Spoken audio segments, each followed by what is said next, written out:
Councilmember Greg Smith. This is a meeting of the Public Works Committee for the City of Los Angeles.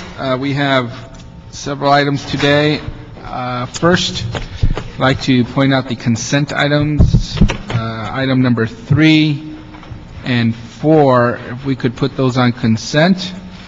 Item number 3 is a Bureau of Engineering report that recommends approval of the vacation of the north, south, and east-west valleys easterly of Balboa Boulevard, northerly of Minoan Street.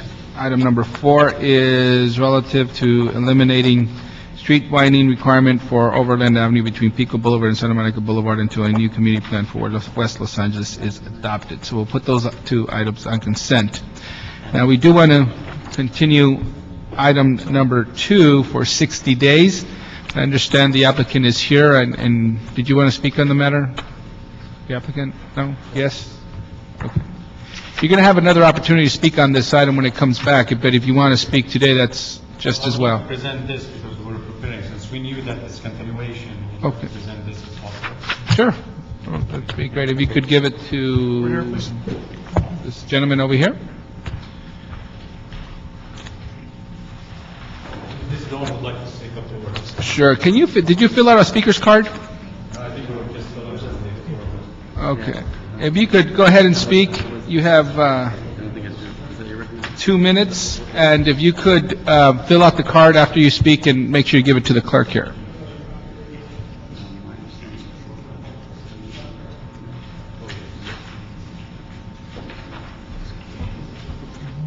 Okay, welcome. You want you would like to say after, on the second. We're going to continue it, so we're not going to have a discussion on it, but if you'd like to say something anyway, you have 2 minutes.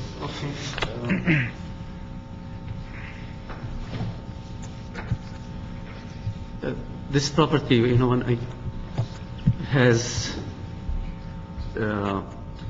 what I feel like I want to get is I want to be treated like everybody in that area. Everybody had their property vacated by the city except my area, and if it's not going to be vacated, that means my business is going to be hurt. I have one spot that I haven't been able to rent for 3 years. I have a liquor store that's asking me to reduce the rent. I have an insurance company that's asking me also to reduce the rent because they have no parking. There is a building next door to the property that has Coffee Bean, Subway, UPS, Johnny's Pizza. They all come and park. Their tenants come and park in my space, and I cannot say anything. So it's affecting my business a lot. And also I have 3 restaurants in that area. I have 85 employees, and how can I support those employees, those families, if I don't have that accommodation to me? Okay. Sincerely, I feel that I'm not treated like other people. Like UCLA building next door to me has this thing vacated, and I'm not going to be building anything. I'm not in real estate business. I'm in a restaurant business. And the reason why I bought the property, because so I can have the people next to me, I can control the parking, and the parking is a problem. When I started this business, I only had $7,000 in my pocket, and now I own the property, and I have 85 employees. I was the only employee of my restaurant. Everybody knows, and thank God, I have a very good. Okay. If you want to just finish your thought. I have a very good recommendation from everybody in that area. I'm a very good member of the community, and I'm not there to build anything. All I want to do is I want to run my restaurant, and I'm not going to be building anything. Okay. Well, thank you. All I am asking. Yes, we're going to continue this item for 60 days. If you could please keep in touch with the Bureau of Engineering and the local council district, which is Council District 11, Mr. Rosenthal's office, Yeah, and we'll be I just back. got this letter, and I really don't agree with all due respect to Mr. Rosenthal. I do not agree, with him supporting the planning department by refusing this. Okay. As why they are refusing this? My spot is half a block. Okay. Everybody in like 5 miles east, 5 miles west, they all got it vacated. Why only that spot is not vacated? Okay, thank you very much, sir. Thank you. And can you repeat your name again for the record? Gary Mabou. Okay, and you got the speaker's card? Okay. Go, give it to me. We need those for the record. Thank you very much. Thank you. Okay, thank you, sir. Thank you very much. Thank you. So we'll continue that item for 60 days. Item number 1, Item number 1, City Engineer Report, Final Environmental Impact Report relative to the vacation of 58th Place from Main Street to approximately 392 feet westerly thereof in connection with the construction of the South Region Elementary School Number 6, Vacation E1401123. Julia Moy, Bureau of Engineering. Councilmember Weezer, we have 2 small technical corrections on this item. We agreed with LAUSD to change condition 4D to read dedicate an additional 8 feet as public street to provide for a passenger and bus loading zone along 59th Street as recommended by the Department of Transportation in their letter dated October 5th, 2007. And also to make a correction to condition 5D to read construct an 8-foot wide passenger and bus loading zone along 59th Street as recommended by the Department of Transportation in their letter dated October 5th, 2007. Thank you. great, thank you.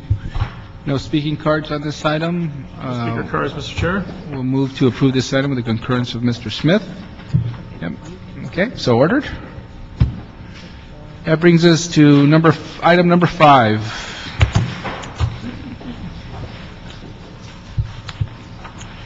Item number 5, communication from the Public Works Committee and ordinance relative to adding subsection A to section 62.118.2 of the Los Angeles Municipal Code, requiring any restaurant wishing to engage in dining activities within the dedicated public right-of-way to obtain a revocable permit.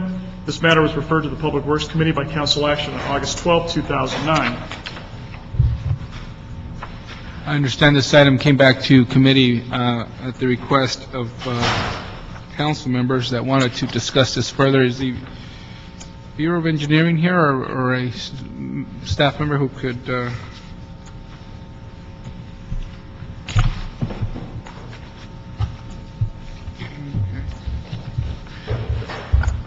Welcome, sir. Were you there at the council meeting? And I think it was Ms. Hahn who moved to have this item come back to committee for further discussion. Is there anybody here from Councilwoman Hahn's office? No. Any further updates, status on this? Any further discussions on this item?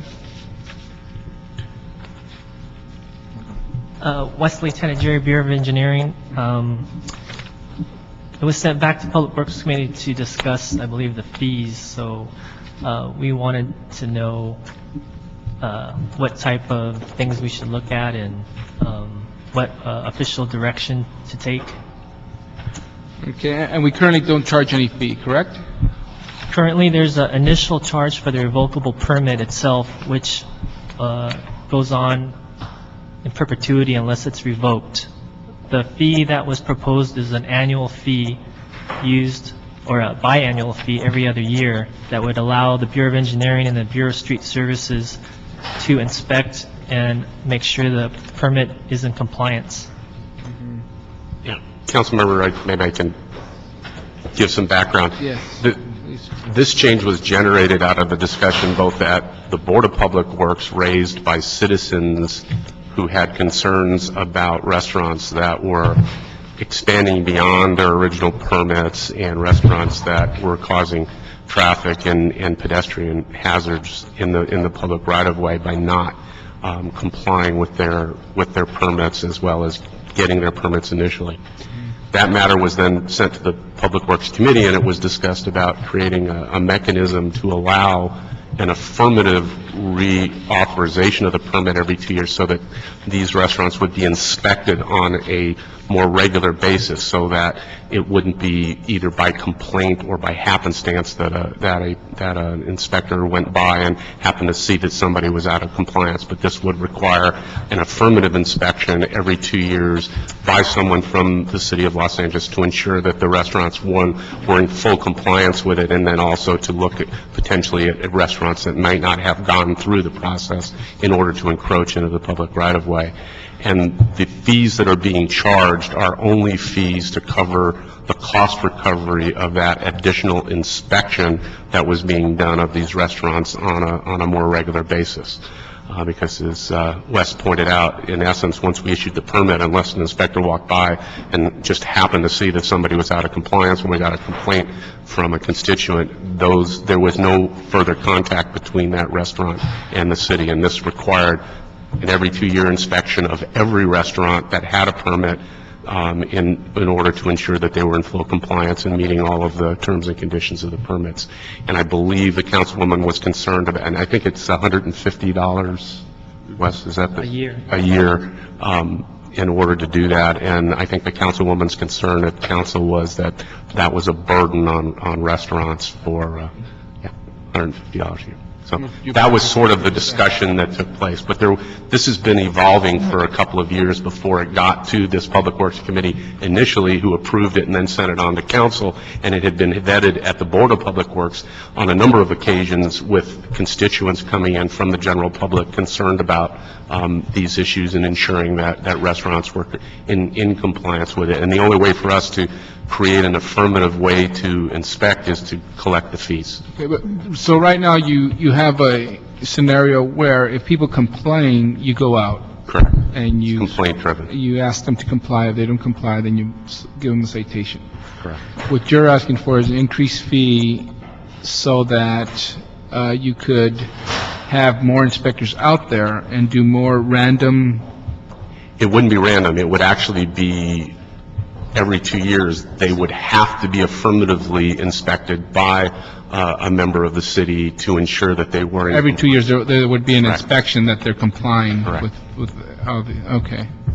Yeah, and, Julie Moy, Bureau of Engineering. I'd like to add we've had discussions, as you know, with your office, Councilmember Weezer, concerning Councilmember Hahn's concerns and the fees we're charging. So what we're in the process of doing is investigating the fees that other local communities charge so that we have a basis of comparison.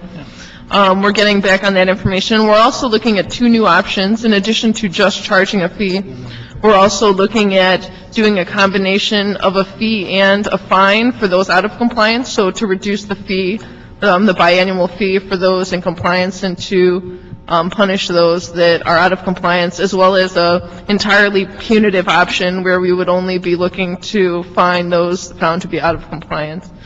And what we are looking for today, Councilmember, is official direction from the committee, and we can select a time period that you feel comfortable for us to report back with this information. Okay. And I think the main concern was just the $150 fee, the impact on restaurants and whatnot.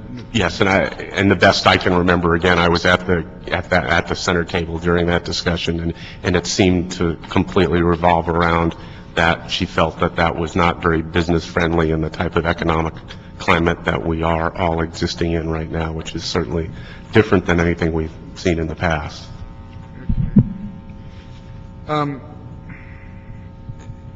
Would you need, if we ask that this be continued for 30 days and come back and report on the possibility of looking at the fee and what makes sense and whether that $150 fee is sufficient, not sufficient, what would it mean? Would that help or not? Or are you pretty set on the $150 fee? And I think Julie's pointed out, so the staff has gathered some numbers, and I'm not sure where they're at in updating those numbers in terms of what other jurisdictions do. The $150 fee was designed and particularly to literally cover the cost of the city doing a re-permitting. If you don't charge $150, then there isn't going to be the staff available to do the re-permitting on the regular basis that was anticipated by the Public Works Committee when it approved the ordinance and sent it on to the full council. There are other ways to fund that. As Julie pointed out, you could fund it partially by a recurring fee on the restaurants, but also partially by some sort of penalty for those restaurants that might be out of compliance. The problem with that is if they all stay in compliance, you're still short money when you get to at the end of the year when you've looked at all the restaurants, and if nobody's out of compliance, you still have had to go out and inspect them, and so you are short that amount of money that would be driven by a penalty-driven recovery of costs. So the $150 has already been vetted within both the Bureau of Engineering and the Bureau of Street Services to cover both the engineering costs and the inspection costs to cover the semi-annual inspection of the restaurants.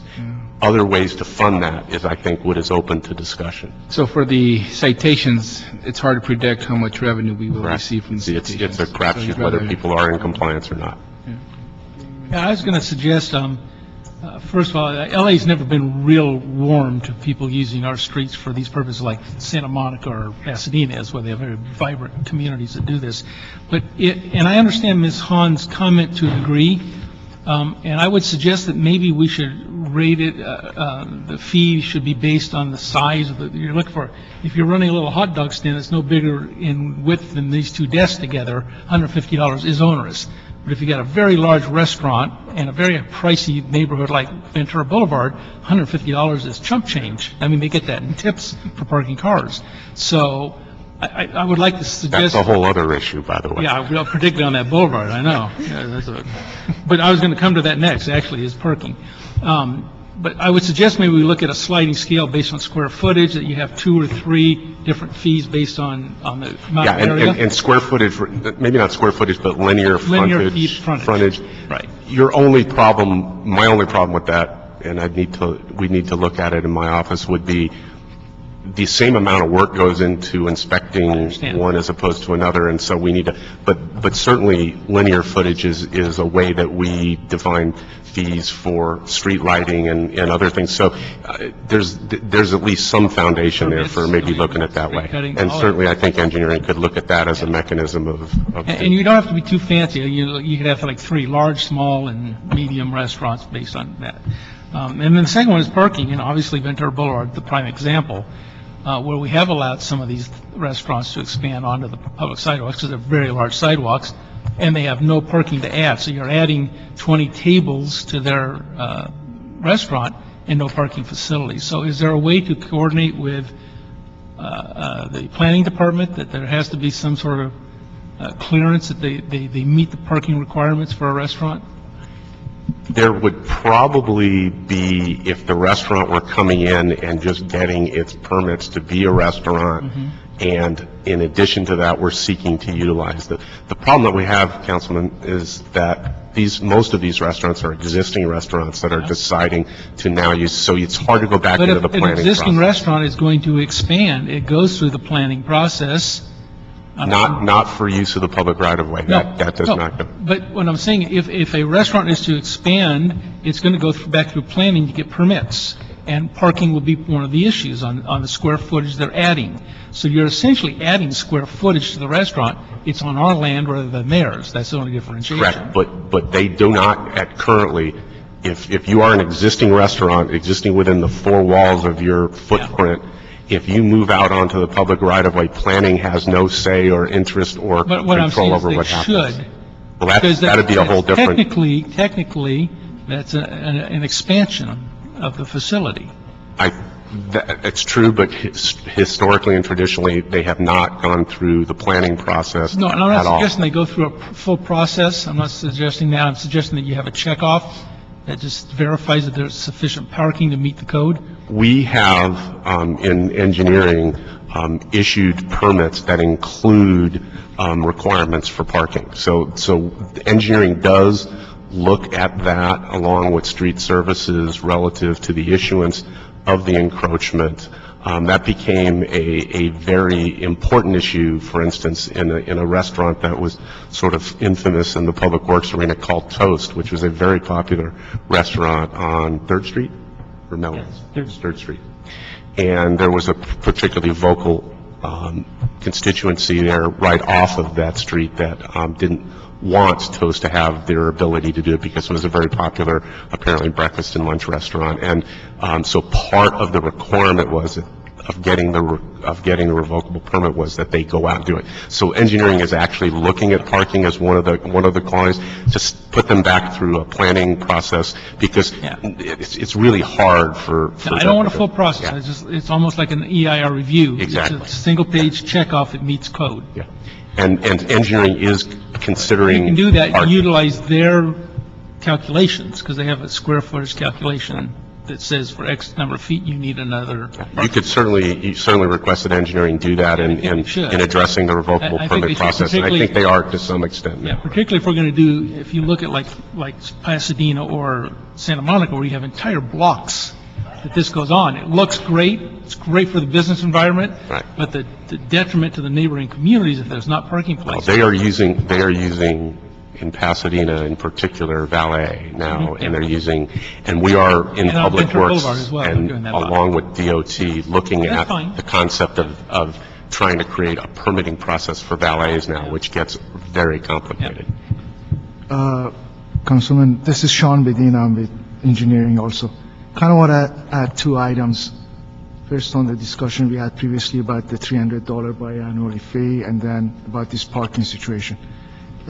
In our research recently, we have looked at other cities to see if they have a renewal of the permit fee, and Pasadena, Fullerton, San Francisco, Culver City, Long Beach, Oakland, Santa Monica, San Jose, they all have annual fees for their permits. They issue one permit like we do originally, and then they have a renewal fee every year.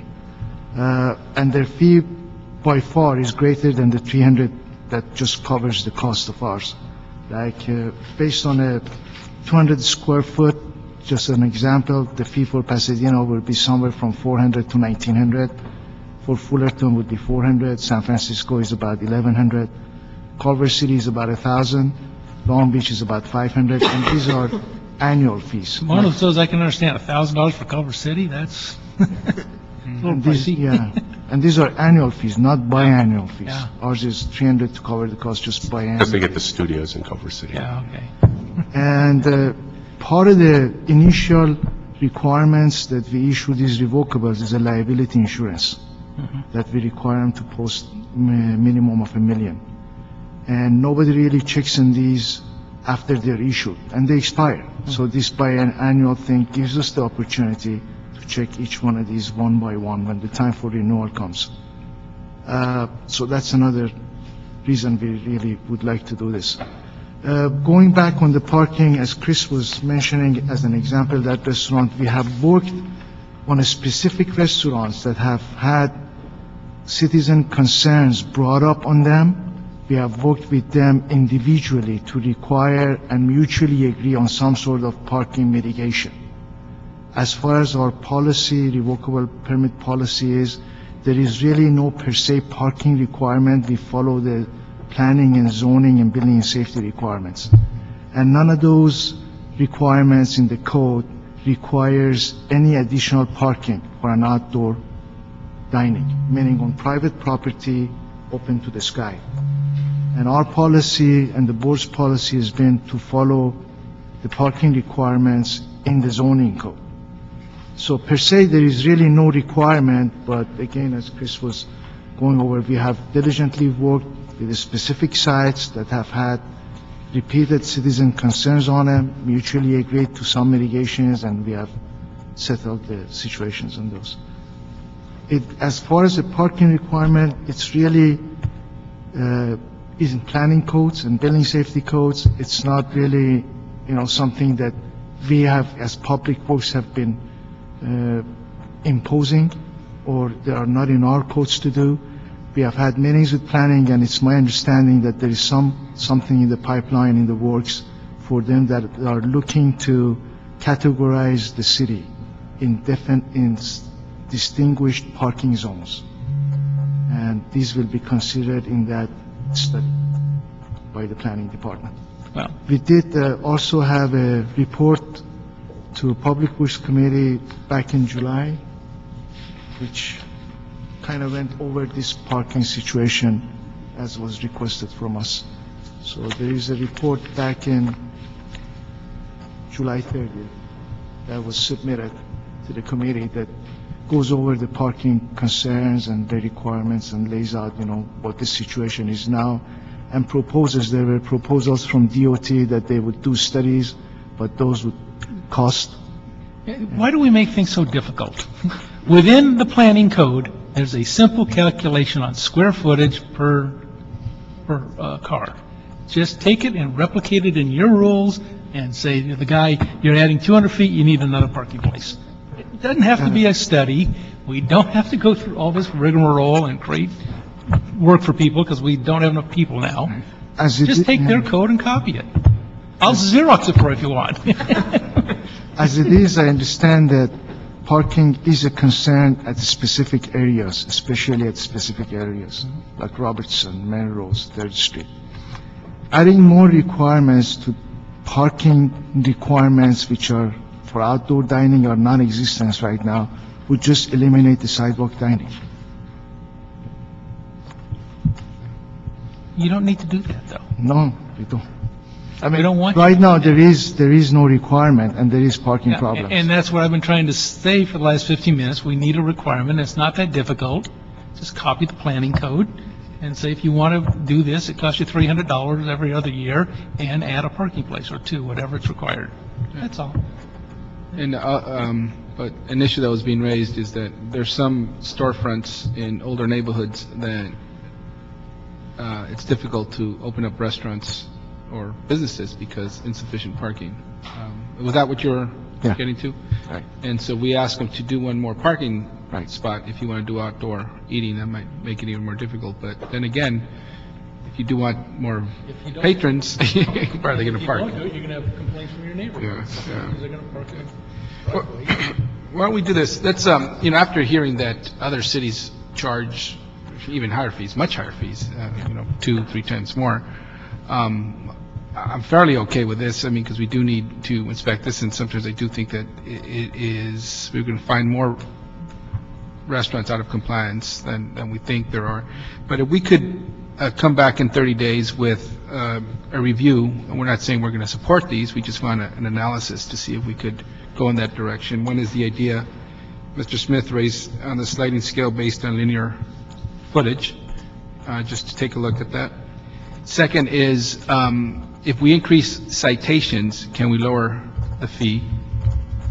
What's the possibility of doing that so that those who are actually culpable and found in violation, that we assess more of the burden on them than the actual inspection, but still realize the revenue to do the inspections? And finally, just to look at Mr. Smith's idea with the parking, and to look at whether if they're requesting outside dining or outside eating, what would it require to have them add additional parking for that? I'm not saying we endorse these, but if you could come back in 30 days to look at those three. Councilor 61. I guarantee you San Francisco's got a rule like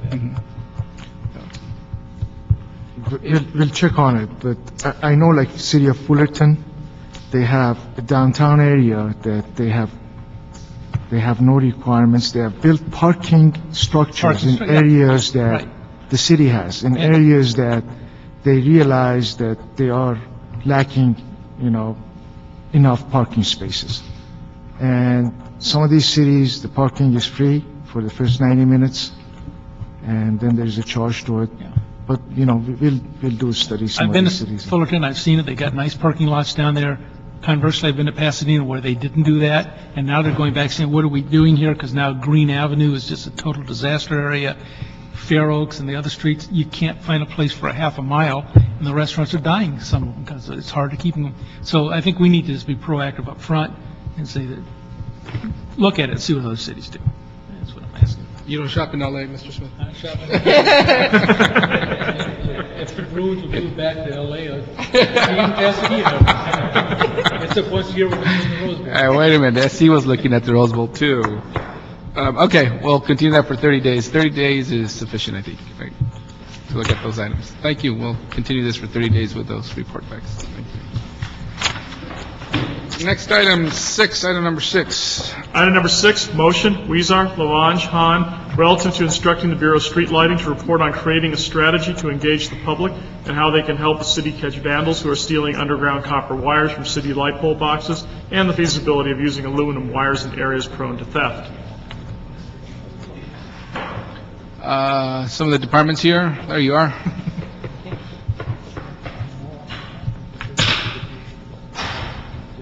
Welcome. Thank you. Good Name afternoon, and council Social members. Security for the record, please. I'm sorry? No, just name. I think about 4 or 5 weeks ago, Eddie Bryan, and I'm the Director of Bureau of Street Lighting. About 4 or 5 weeks ago, I sent a report to all the council members regarding the wire theft throughout the city. It included a report by council district about the status of what's happening with the wire theft. But as it relates to this motion, what we did, obviously, we worked closely with the LAPD. We worked closely with the district attorney where we increased the penalties for these offenses. We put more stringent rules for the scrap metal outfits to identify people who bring the scrap metal. We put the new boxes in place right now. All this coupled with the lower copper prices. We've seen the incidents a lot less lately as of about 4 or 5 weeks ago. What I hear today is the copper prices have started to creep up. We have to see how it goes throughout the city as a result of that. Also, relating to the motion, what we did last year, actually, last in November, we created a flyer, and I brought a flyer with me that we included in the Department of Water and Power electricity bill that goes to all the homeowners. And let me read this. It says, don't let copper wire thieves black you out. If you see suspicious activities, someone cutting street light wires or pulling them out, call 911 immediately. Stop wire theft. And this has worked, we think, because we have made few arrests through the Los Angeles Police Department. And I think there was one more item here on the motion, and it had to do with the aluminum wires. We are trying to install aluminum wires in the high vandalized areas to see how they're holding up. My concern is that thieves, they really don't know what they're pulling out. Because all these wires have insulation, and they just go out there and pull the wire. And the result, the effect is the same where we don't have the lights working as a result of them pulling out the wires. But we're testing them and to see how it's going to work out. I have brought a copy of the report that I sent to the council members. If you want to see a report, I have a copy here. We could get a report, okay. Well, first, thank you. I know that my district, CD14, has been one of the hardest hits, and your office was very responsive within human capacity. I know my residents would have liked to have seen those lights go up quicker, but I know you were doing your best to get them back online as quickly as we could. And so what you're saying today in your report is that the theft of copper wire has decreased, and that may be a result of the additional rules you put around the new boxes, et cetera, and it also may be an effect, a result of the lower copper prices. But we've seen a decrease, correct? Yes, that's correct. And I think they're starting to creep up. The price is about $2.80 per pound right now. Yeah. It used to be about $1.50 6 months ago. So now we'll see whether our measures that we put in place will work, or we just don't, or they don't work, basically. So based upon your comment on using aluminum instead of copper, you're probably not going to use aluminum. You're thinking the thieves are going to get this no matter what. They don't know the difference. No, we are using it. We're going to use it, and we're going to see how it's going to work. Okay. Because I don't think they see the difference when they're pulling the wire. Is it cheaper to use? Yes. It's cheaper to use. Aluminum wire is 1/3 cheaper than the copper wire. Any quality difference in terms of? Yes, it corrodes a lot more, and you need a little bit heavier wire to be able to transmit the same amount of electricity. But again, if it works, if it holds up, I think it will make sense for us to test it. Okay, one final question on my end. Some brought up the idea of stamping the wires, identifying who is the owner of the wire, for example, having the city seal on there so that when they go in, try to cash it in, they'll be caught. Any thought on that? Should we not do that? Well, no, I reported this back to the council, I think a year ago. The problem is that we use stranded wire. Stranded wire is not a solid wire, so it's very difficult to put the stamp on the copper itself. It's easy to put it on the insulation. But what the thieves do, basically they melt the insulation out in the field. and they take the copper in.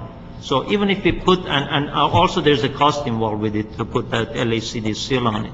But we can only put the seal on the insulation and not the copper itself, because it's a stranded wire inside. So we have looked into it. Our measures are working so far. What I need from the committee and from the council is we requested some money for the material and also one position as part of the budget last year, which was approved. But unfortunately, it's moved into the UB, and we don't have that money and appropriation and the position available. It was approved. We are going to use special funds, our own streetlight maintenance assessment funds, but it's stuck. And I think it's the budget committee's or the budget chair's position that we're not moving anything out of the UB right now. Is that correct? Yeah, but, I argue this during the budget hearings. I don't understand why Bureau of Street Lighting, which is totally paid for by the assessment districts, by the people who pay the cost based on what they're doing. It is totally special fee-related jobs, and you can't freeze them, and I don't think legally we can stop you from doing. I really think the CAO and the mayor's office are out of line on this totally. We'll bring it up. We'll bring it up in budget next meeting we can. We'll begin it in budget, and we could also put in a Crazy. motion just to, Yeah. rationalize why it makes sense to bring it out of UB. So, Yeah. my office and Mr. Smith's office would be happy to work. 2/5 of the budget committee is sitting here, so I think we'll take care of it. So we'll work on that. Thank you for that request, and thank you for your work on this. What I'd like to do with this is hold it in committee for 6 months, just to get a report back at the end of the year as to the status of thefts of copper wire. We might turn this into a movie too, You actually, you fried two of the guys, so that cut down the theft. Well, one more thing I wanted to mention, with the LED, with the, council member, with the LED, council members, with the LED deployment, it uses a lot less electricity. So the size of the wire in some areas don't need to be as big. So it's not lucrative for the thieves to steal them.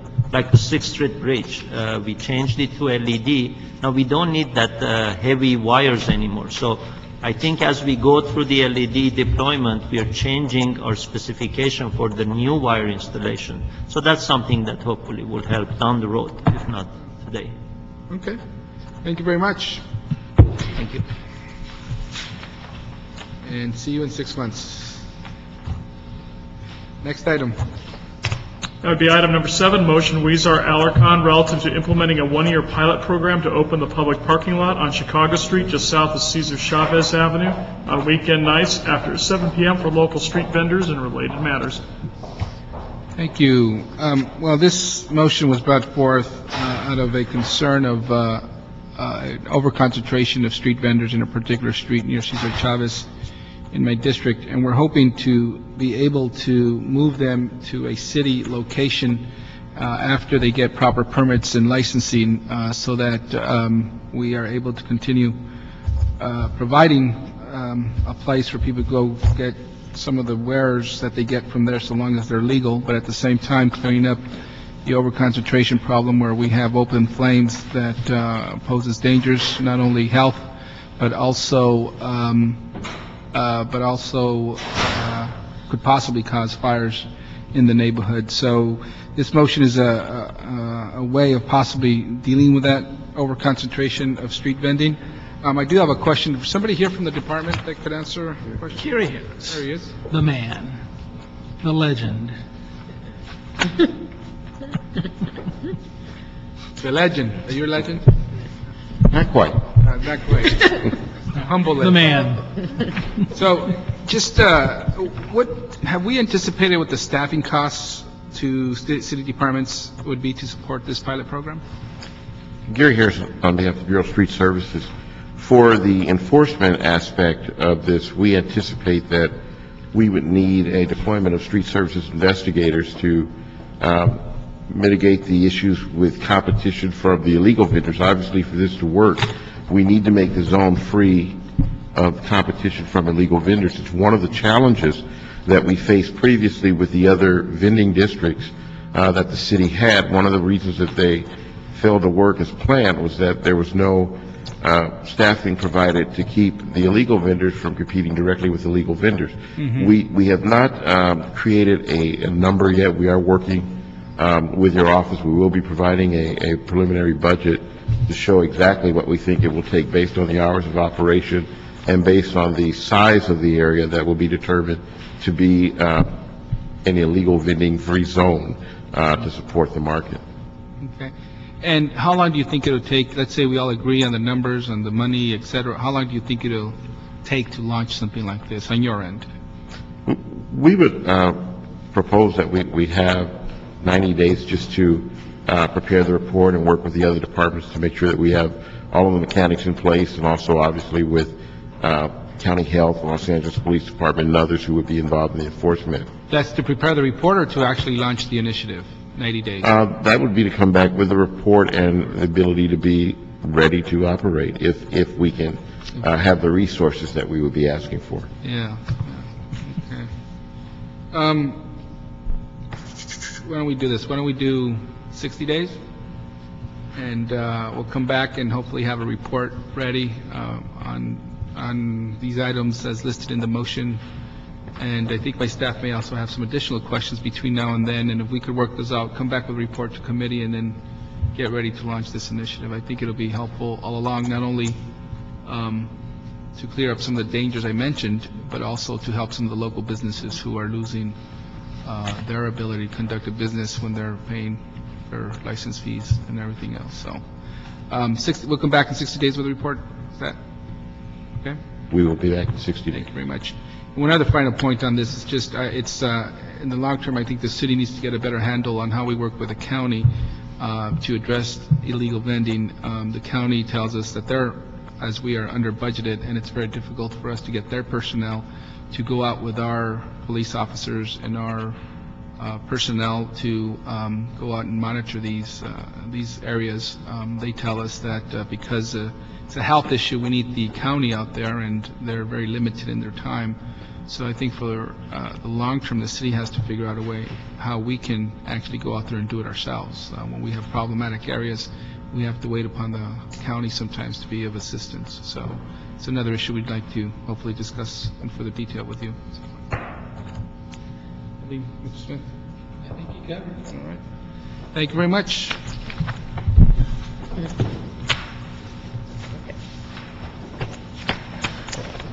Is that it? That is it. Motion adjourned.